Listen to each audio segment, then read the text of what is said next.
Eu queria ocupar o tempo de liderança do nosso partido para tratar de temas envolvendo a política local. Eu ouvi atentamente os deputados aqui do PMDB e da base do governo se sucedendo em tentar justificar e explicar o injustificável e o inexplicável que é esta aliança do governador Camilo Santana, do PT, e do grupo Ferreira Gomes, que tem ampla maioria no aparato de Estado em nosso Estado, seja nas prefeituras, contam-se mais de 130 prefeituras sob hegemonia deste grupo, seja no governo do Estado, com o grupo liderado pelo senador Eunício Oliveira, que, diga-se de passagem, foi apoiador de primeira hora do golpe que tirou Dilma da presidência da República.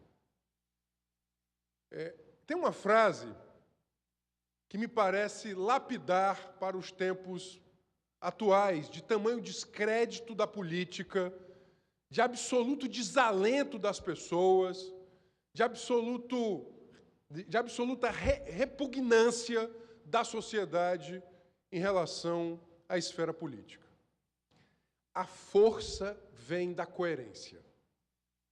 A força, ela não vem da ocupação do aparato de Estado ou dos recursos econômicos. A força política legítima, da democracia, das camadas populares, aquela que, de fato, permite que a sociedade, em favor daqueles que se organizam em torno dos interesses legítimos das maiorias, a força vem da coerência. Não há nada mais incoerente do que esta aliança.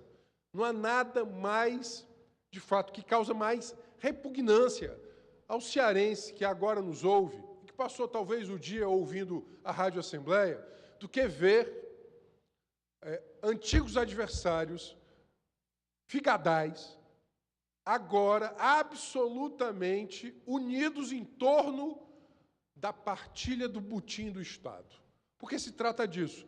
Não é convicção ideológica, não houve meia-culpa do senador Eunício Oliveira em relação ao impeachment de Dilma, não houve autocrítica de nenhuma das partes, simplesmente se utilizando de uma retórica absolutamente vazia, de uma retórica frágil, dizer que estamos juntos pelo bem do Ceará. Não é pelo bem do Ceará, é pelo seu interesse próprio de manutenção dos seus postos no aparato de Estado. O cearense não é besta, o povo não é bobo, as pessoas não vão cair nessa cantilena. Elas vão entender isso, já estão entendendo e vão repudiar isso veementemente. Vários repórteres me perguntavam hoje sobre qual é a aposta da renovação. Eu disse, é óbvio que haverá renovação, seja pelo repúdio que as pessoas farão Deputado a Renato, esta... quando possível. Claro. Seja o repúdio que farão a esta... Isso não é uma aliança, isso é um condomínio de interesses. Isso é um condomínio de interesses. A aliança, ela tem como pressuposto convicções políticas e ideológicas. Ela tem como pressuposto algum programa. Qual é o programa que se apresenta ao Estado do Ceará? Não, nenhum. Que fiquemos todos nos mesmos postos. Se trata disso. Se trata de dar segurança ao senador Eunício, que ele continuará senador por 8 anos, e se trata de dar a Camilo e aos Ferreira Gomes a segurança de que eles ficarão no governo do Estado e nos postos do Estado por mais anos. Se trata disso. Lembra, sabe o quê? Lembra o aciolismo, lembra a oligarquia Accioli. Quase 30 anos, os Accioli dominaram o Estado do Ceará entre o final do século XIX e o início do século XX. Foi necessário um amplo movimento de massas para derrubar Accioli. Lembra, sabe o quê? Lembra o Parsifal Barroso e a União pelo Ceará, da UDN e do PTB de então. lembra isso. Lembra que esses agrupamentos alijam o povo da política, afastam o povo da democracia. Sabe o que vira, deputado? Corporocracia. É o governo corporativo, o governo das corporações. Porque, ao mesmo tempo que existe essa aliança entre as elites políticas, elas servem às elites econômicas, porque nunca nos afastemos da leitura real e concreta, como desde Maquiavel se deve fazer. Ver as coisas como elas são. Se, por um lado, há uma aliança dessas elites políticas, essas elites políticas estão, obviamente, a serviço de agrupamentos econômicos, que querem, entre outras coisas, manter os seus negócios como estão, os seus negócios com o Estado. E, obviamente, contam para isso com a aquiescência de várias lideranças regionais. Mas nem todos caem nessa. Nós, do pequenino PSOL, teremos a nossa candidatura ao governo, nós faremos aliança com a frente esquerda, seja com o PCB e queremos também com o PSTU. Já temos o nosso nome, nosso bravo Ailton Lopes, que não é vereador hoje em razão da legislação eleitoral de então, mas foi o 5º vereador mais votado da capital, fez uma brilhante campanha para governador e fará uma campanha mais brilhante ainda e mais aguerrida em 2018. Nem todos farão parte do convescote do poder. Nem todos farão parte da partilha do butim. Nem todos têm preço a ser colocado nessa partilha dos cargos. Podemos ser uma minoria. A independência, ela tem um preço, deputado Odilon, é a solidão. A independência tem um preço e o preço é a solidão. Seguiremos solitários, talvez, nesses aparatos de Estado, mas com muita altivez e, ao mesmo tempo, com muito orgulho daquilo que nós somos. Porque nós não faremos parte deste condomínio, do condomínio neoaciolista que se instalou no estado do Ceará. Um condomínio que não representa nada de novo, é a velha política da partilha do Estado, da ocupação dos cargos do Estado, do favoritismo, da troca para a manutenção dos espaços de poder. Todos querendo manter pequenos espaços de poder. A força vem da coerência. E a sociedade cobra coerência. Eu espero que, sobretudo, as pessoas que nos ouvem agora lembrem, em 2018, da necessidade de não só renovar nomes, porque já me disseram que pelo menos 10 filhos, nada contra os filhos, né? 10 filhos de lideranças políticas muito jovens estão já com cadeiras asseguradas aqui. É tão arrogante esse pensamento, é de uma arrogância porque ele afasta o povo da decisão. Eu fico vendo aqui as contabilidades, não, fulano vai entrar, fulano vai entrar, fulano vai entrar. Eu disse, onde é que nessa equação a sociedade ela entra? Onde é que ela entra, a sociedade? Veja, nomes jovens não quer dizer necessariamente ideias novas, porque, obviamente, vejam aí, as elites políticas elas se renovam, né, e ocupam os cargos e colocam seus filhos, e assim segue a história secular, nada republicana do Brasil, desde que o Brasil era colônia, passando pela regência, passando pelo Império, passando pela República Velha. Nós vamos ter famílias no Brasil que estão, desde a independência, ocupando cargos de Estado. Portanto, novos nomes não quer dizer novas ideias. Novos nomes não quer dizer novas ideias. Veja o governador do Estado, ele é uma liderança jovem. Peço por gentileza, a sua compreensão. É uma liderança jovem. E, ao contrário do que seu slogan publicitário, regiamente pago, diz, não são novas ideias. Não são novas ideias. Faltou altivez e grandeza ao governador do Estado para liderar um processo, de renovação que fosse ao encontro do desejo real e concreto da maioria das pessoas que se encontram hoje absolutamente enojadas com a política. Faltou essa grandeza ao governador Camilo Santana, faltou essa liderança, faltou essa altivez. Lamentavelmente, agora se abraça com aquilo que ele dizia há poucos meses atrás, que era o pior da política brasileira, que eram os golpistas. Não me parece, portanto, que o Ceará ganhe com este condomínio. Não ganhará. Estaremos nós com a nossa campanha, com Ailton Lopes sendo nosso candidato a governador, obviamente ofertando ao Ceará um projeto popular, socialista, de esquerda, antirracista, anti-homofóbico, a favor das maiorias sociais, do povo do campo e da cidade. Deputado Odilon, por gentileza. Deputado Renato, deputado Nísio, eu pedi Vossa Excelência mais 2 minutos aí, porque estamos concluindo, é um debate bom. Por favor. Deputado Renato, Vossa Excelência sintetizou muito esse momento que passa o Estado do Ceará, das tratativas políticas que estão sendo passadas pela imprensa do Estado do Ceará.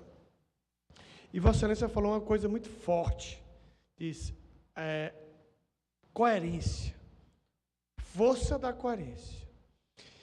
E essa força da coerência, isso reverbera, e Vossa Excelência colocou muito bem, o país como um todo, e o Estado também, Sim. clama por mudanças. Clama, porque hoje falta credibilidade, deputado Renato, na classe política. Hoje as pessoas não confiam, não acreditam mais na política. Não tem mais esperança na política.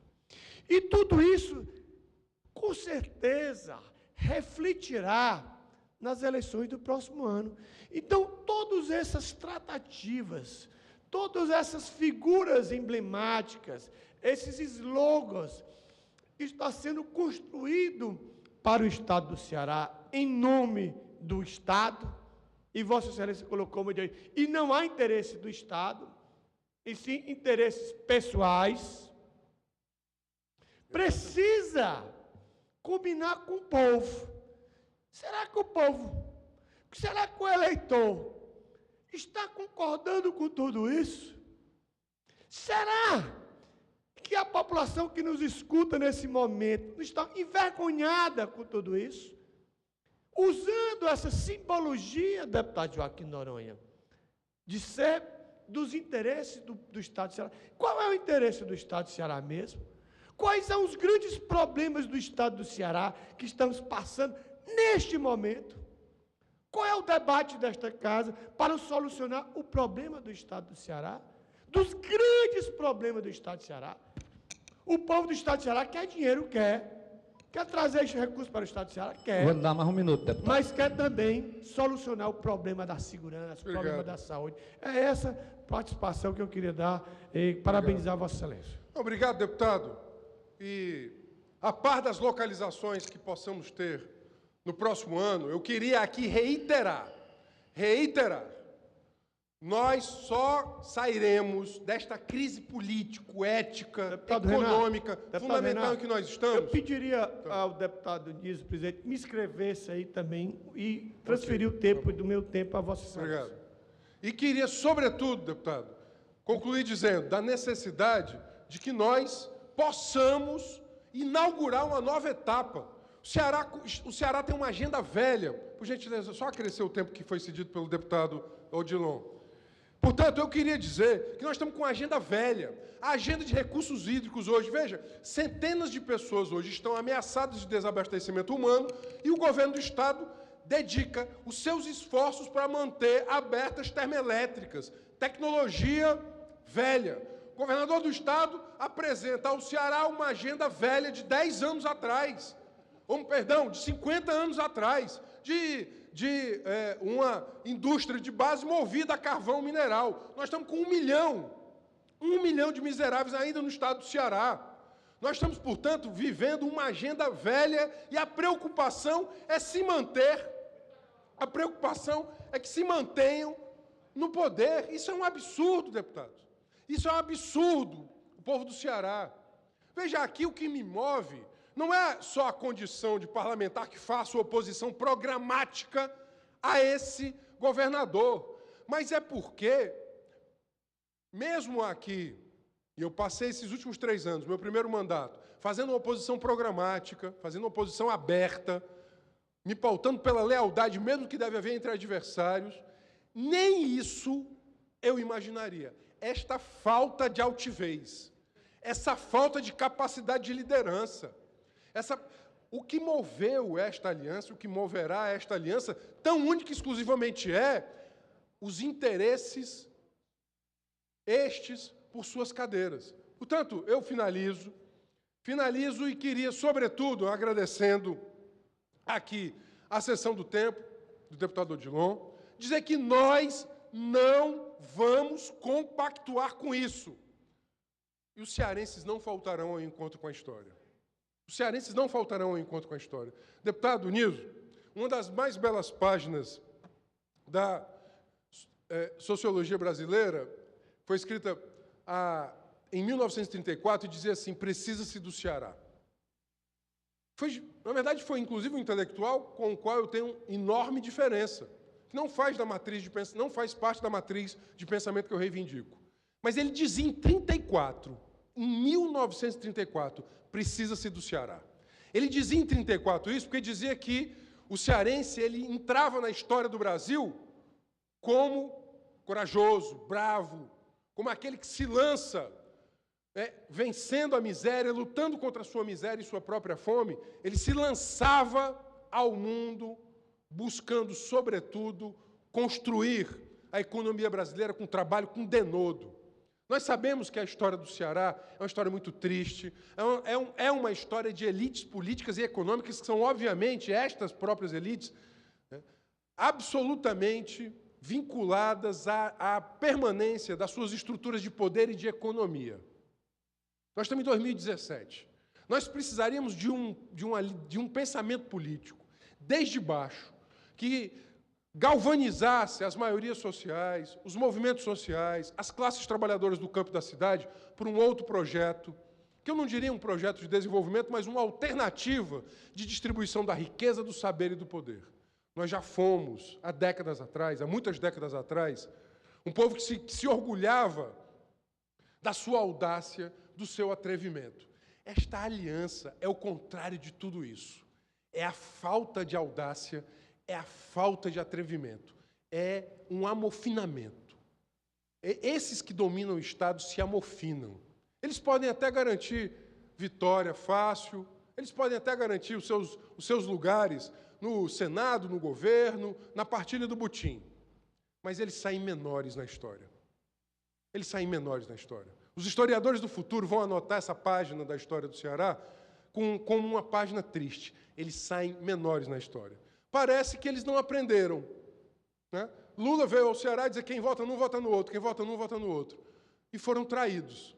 E parece que gostaram da traição. E se abraçam àqueles que antes eles chamavam de traidores. Pois bem, parece que se merecem.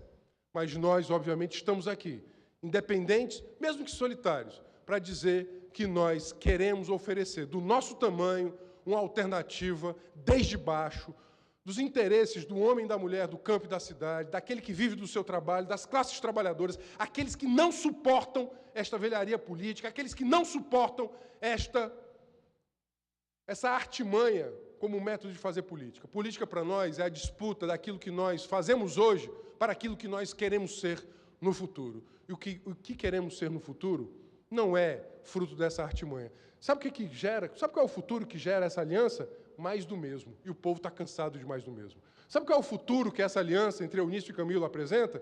Que o futuro do Ceará vai ser igual ao seu presente. Nós não queremos que o futuro seja igual ao presente. Por tudo que esse presente tem de injusto, tem de opressor.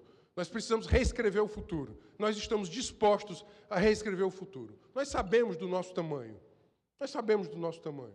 Mas saberemos também que a história, ela nos fará jus. Portanto, agradeço aos deputados e deputadas e queria, sobretudo, fazer esse comentário em relação àquilo que hoje tantos deputados vieram aqui defender, e repito, não se defende o indefensável. A história, ela não trai, a história, ela nos lembra, inclusive, os nossos atos. E a nossa força tem que vir da coerência. Muito obrigado.